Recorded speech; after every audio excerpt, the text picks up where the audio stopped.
warahmatullahi wabarakatuh. Salam sahabat religi. Jumpa lagi dengan Bunda Nurul dalam program Lentera Ramadan. Semoga sahabat sekalian senantiasa diberikan kesehatan sehingga mampu melaksanakan kegiatan aktivitas dengan baik. Kali ini Bunda ditemani oleh Kepala Madrasah Aliyah Negeri 7 Jombang. Beliau adalah Bapak Haji Suryanto, Magister Pendidikan Islam. Assalamualaikum Bapak. Waalaikumsalam warahmatullahi wabarakatuh. Gimana kabarnya Bapak hari ini? Alhamdulillah sehat walafiat. Sehat, semangat ya Pak ya. Semangat. Pasti sahurnya tadi minum kopi. Enggak, saya enggak punya kopi. Tapi salah deh saya. Sahur enggak baik untuk orang yang ngopi, malah justru enggak baik. Oh gitu ya. Air putih itu malah Oh yang bagus. gitu, wah ilmu baru.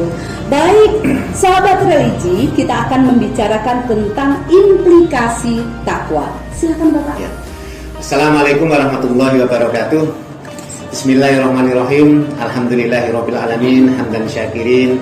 Asyhadu an la ilaha illallah wahdahu la syarikalah wa asyhadu anna Muhammadan abduhu wa rasuluhu la nabiyya ba'dah. Allahumma sholli wa sallim wa barik ala sayyidina Muhammad wa ala alihi washabihi wa mawala. Amma ba'd. Pemirsa yang kami hormati, seringkali kita diberikan penjelasan tentang tujuan dari ibadah Ramadan itu sebagaimana dalam ayat yang selalu dibacakan ketika bulan Ramadan. A'udzubillahi minasyaitonir rajim. Bismillahirrahmanirrahim. Ya ayyuhalladzina amanu kutiba alaikumusiyam kama kutiba alal ladzina min qablikum la'allakum tattaqun. Tujuan dari berpuasa itu adalah la'allakum tattaqun. Mudah-mudahan kalian menjadi hamba-hamba yang bertakwa. Nah, sekarang itu pertanyaannya, apa itu takwa? Rumusan yang sederhana dari para ahli yang mengartikan bahwa takwa ini merasakan hadirnya Tuhan, hadirnya Allah di dalam hidup kita. Merasakan bahwa Allah selalu beserta kita, bersama kita, kemana saja kita berada. Sebagaimana yang difirmankan Allah dalam Al-Quran, surat Al-Hadid ayat 7, a'udzubillahi minasyaitonir rajim, wa huwa ma'akum aina ma kuntum wallahu bima ta'maluna basir. Dia selalu bersama kalian di mana saja kalian berada, dan Dia Maha melihat apa yang kalian kerjakan. Nah, kemudian dalam surat Al-Baqarah juga disebutkan ayat 115, a'udzubillahi minasyaitonir rajim, fa inna ma tuwallu fasama wajhullah. Kemana saja kamu menghadap, arahmu kamu menghadap, maka disitulah wajah Allah. Wa huwa ala kulli syai'in qadir. Allah itu meliputi segala sesuatu. Jadi artinya bahwa Allah itu betul-betul meliputi segala sesuatu di mana kita berada. Allah selalu bersama kita. Allah selalu hadir di dalam hidup kita. Nah, perasaan bahwa Allah selalu hadir di dalam tubuh kita ini memiliki implikasi yang sangat luar biasa. Yang pertama, bahwa kita akan semakin berani dalam menghadapi hidup. Karena apa? Karena kita tidak sendirian. Kita tidak sendirian. Di dalam hidup kita Allah selalu bersama dengan kita. Ketika kita menghadapi persoalan hidup, ketika kita menghadapi goncangan-goncangan dari hidup, kita yakin Allah bersama kita, dan tidak hanya bersama, tapi juga Allah membantu kita, membimbing kita, menolong kita, mengayomi kita. Nah, perasaan kalau Allah itu juga akan menolong, membantu sama kita, akan menumbuhkan jiwa optimisme dalam hidup ini. Kita akan selalu optimis. Oleh karena itu, hamba yang bertakwa ini adalah hamba yang selalu berani dalam menghadapi persoalan hidup, bahkan menghadapi resiko daripada hidup, dan yakin bahwa nanti pada akhirnya Allah akan membantu kita, Allah akan membimbing kita bisa mencapai, merealisasikan cita-citanya atau keinginannya. Jadi keberanian ini sangat-sangat diperlukan. Dan kemudian juga yang kedua, bahwa karena kita merasa bahwa Allah selalu hadir di dalam diri kita, maka Allah begitu dekat dengan kita. Kalau Allah begitu dekat dengan kita, maka kita selalu ingat kepada Allah. Kalau kita ingat pada Allah, berarti kita sudah zikir kepada Allah, menyebut nama Allah. Ingat pada Allah ini adalah makna daripada zikir.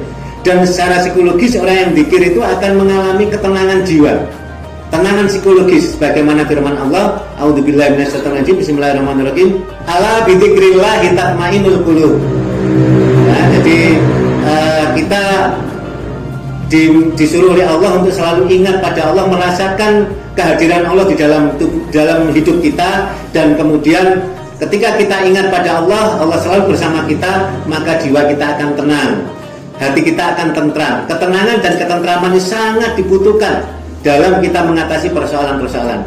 Ketika dalam hidup kita menghadapi persoalan-persoalan, kalau kita hadapi dengan emosi, perasaan yang tidak stabil, gupuh, kemudian ya emosi yang meledak-meledak, malah justru jauh dari penyelesaian. Justru ketenangan itulah, di dalam ketenangan itulah kita bisa berpikir secara jernih sehingga bisa mengatasi masalah-masalah yang kita hadapi. Kemudian yang ketiga, bahwa orang yang bertakwa adalah orang yang selalu merasa Allah hadir di dalam diri kita. Artinya bahwa Allah selalu mengawasi kita, Allah selalu melihat kita, perilaku kita, gerak-gerik kita, perbuatan kita. Bahkan Allah mendengar apa yang kita suarakan di hati kita. Allah mendengar apa yang kita suarakan di perasaan kita. Allah mendengar atau melihat apa yang ada di dalam lintasan pikiran kita. Yang kita pikirkan Allah tahu, yang kita rasakan Allah tahu, apa yang ada di dalam hati kita Allah juga tahu. Nah, karena kita merasa bahwa Allah selalu melihat kita, melihat kita, mendengarkan kita, maka kita akan menjadi manusia yang selalu berhati-hati di dalam berbuat, di dalam bertindak. Jadi itu intinya, itu terkendalilah perilaku kita, akan menjauhi larangan-larangan Allah dan akan melaksanakan yang diperintahkan oleh Allah Subhanahu Wa Taala. Masya Allah, seperti itu Pak ya. Sekarang sedikit saja Pak, pesan-pesan untuk sahabat religi dimanapun berada, gimana sih gitu, maksudnya apa yang ingin jenengan sampaikan kepada sahabat semua agar mereka senantiasa bisa meningkatkan ketakwaan. Ya. Jadi untuk meningkatkan ketakwaan kita, hadirkan Allah di dalam hidup kita, hadirkan Allah di pikiran kita, hadirkan Allah di hati kita. Kalau kehadiran Allah itu betul-betul full di dalam diri kita, maka ada 3 hal itu tadi. Yang pertama, kita akan memiliki jiwa optimis, terutama yang muda-muda, ya, terutama yang muda-muda yang punya cita-cita. Jangan jadi, saya sedih kalau ada murid yang melukruk, yang tua-tua semangatnya luar biasa, yang muda-muda melukruk gitu. Harus punya semangat, jadi harus punya cita-cita dan yakin cita-cita itu akan tercapai. Dan yang berikutnya, ketika kita menghadapi masalah, jangan merasa sendiri. Allah akan membantu kita. Kalau kita punya masalah, curhatnya hanya pada Allah, karena yang dekat dengan kita Allah. Teman belum tentu, apalagi kalau curhatnya di medsos, malah diketahui banyak orang gitu ya. Jadi curhat kepada Allah, insya Allah Allah yang lebih dekat dengan kita, lebih tahu tentang kita, peduli dengan kita. Dan kemudian jiwa optimisme. Dan yang terakhir adalah, kalau kita merasa kehadiran Allah di dalam diri kita, dalam hidup kita, maka perilaku kita akan baik, akan terpuji. Kita akan berusaha untuk melakukan hal-hal yang diridhoi oleh Allah dan menjauhi dari perbuatan-perbuatan yang dilarang oleh Allah Subhanahu wa taala.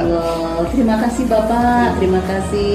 Demikian sahabat religi, perbincangan kami dengan Bapak Haji Suryanto, Magister Pendidikan Islam. Semoga bermanfaat bagi kita semua. Dan jangan lupa untuk tetap mengikuti episode-episode kami selanjutnya dalam program Lentera Ramadan. Terima kasih Bapak, terima kasih semuanya. Bunda Nurul pamit. Wassalamualaikum warahmatullahi wabarakatuh.